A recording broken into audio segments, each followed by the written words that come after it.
Welcome বন্ধুরা, cooking বাইটসে তোমাদের সবাইকে স্বাগত। আজ আমি বানাবো দুধ লাউ। চলো শুরু করি।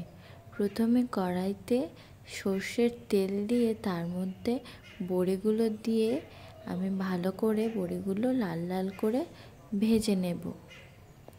বড়িগুলো কিন্তু কড়া করেই ভাজবো, যাতে না বড়িটা গুলে যায়।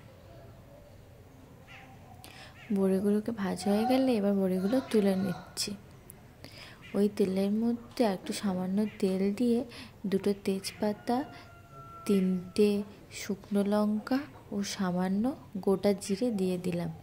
দিয়ে একটু নাড়িয়ে চাড়িয়ে ঝুরি ঝুরি করে কেটে রাখা লাউ আমি দিয়ে দিলাম। লাউটাকে এবার একটু নাড়িয়ে চাড়িয়ে নিচ্ছি। বন্ধুরা, আমার এই ভিডিওটা যদি তোমাদের ভালো লেগে থাকে তাহলে লাইক ও সাবস্ক্রাইব করে দিও। লাউটাকে ভালো করে একটু নাড়িয়ে চাড়িয়ে এবার লাউটাকে আমি ঢাকা দিয়ে দেব। ঢাকা দিয়ে এটাকে আমি সিদ্ধ হতে দেবো লো ফ্লেমে। কিছুক্ষণ পর ঢাকনা খুলে নেব। দেখো লাউটা কতটা কমে এসছে, লাউটা সিদ্ধ হয়ে গেছে। এবার এর মধ্যে দিয়ে দেব পরিমাণ মতো নুন। এরপর 1 চামচ জিরে গুঁড়ো দিয়ে দেব। দিয়ে নাড়িয়ে চাড়িয়ে নেব। এবার ওর মধ্যে সেই ভেজে রাখা বড়িগুলো দিয়ে দিলাম। দিয়ে একটু নাড়িয়ে চাড়িয়ে ওর মধ্যে 1 বাটি দুধ দিয়ে দিলাম। তোমরা পাউডার দুধও দিতে পারো, আমি লিকুইড দুধ দিয়েছি।